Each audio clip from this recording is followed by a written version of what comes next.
Balikan naman natin ang mga balita mula sa Visayas.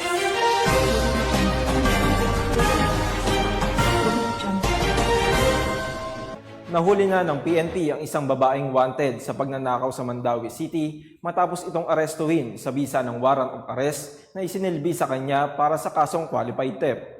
Ang report mula kay Patrolwoman Blessel Kiss Pedoche. Sa Mandawi PNP ang babaeng may kasong qualified theft sa Riverside Barangay Kanduman, Mandawi City nito lamang makaraan. Kinilala ni Police Major Mark Mamak Navales, Station Commander ng Police Station 6, Mandawi City Police Office, ang suspect na si Marcelet, 25 anyos, Customer Service Agent at residente ng Upper Agnawi, Barangay Guba, Cebu City. Banda alas 3:20 ng hapon na maaresto ng kapulisan ang naturang suspect sa bisa ng warrant of arrest para sa kasong qualified theft. Kasalukuyang nasa kustudiya na ngayon ng Police Station 6 MCPO ang suspect para sa dokumentasyon at tamang disposisyon. Magandang araw po sa ating lahat. Ako nga po pala si Police Major Mark M. Navales, ang Station Commander ng Police Station 6, Mandawi City Police Office.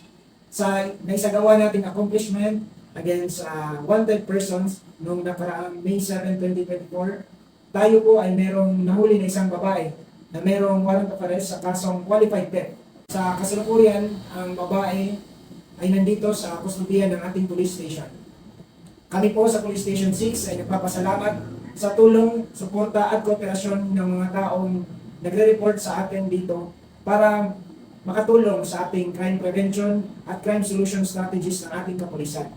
Bilang paalala sa ating mga mamamayan sa area ng Police Station 6, sa lahat ng gustong mag-report o merong mga concerns para mabigyan natin ng agarang aksyon, pwede kayong bumisita dito sa ating police station or tumawag sa ating hotline number na 0998-598-6311 upang mabigyan natin ng agarang aksyon ang lahat ng concern at kami ay makatulong sa ating mamamayan. Muli, lagi nating tandaan na sa bagong Pilipinas, ang gusto ng pulis, ligtas ka. Ang Mandawi City PNP ay patuloy sa pagsasagawa ng mga operasyon upang masigurong ligtas ang bawat mamamayan na naturang syudad dahil sa bagong Pilipinas, gusto ng pulis, ligtas ka. Mula dito sa Central Visayas, ako ang PNN correspondent, Patrolwoman Blessel Kiss Pedoche, alagad ng batas, tagataguyod ng balitang pulis. Maraming salamat, Patrolwoman Pedoche.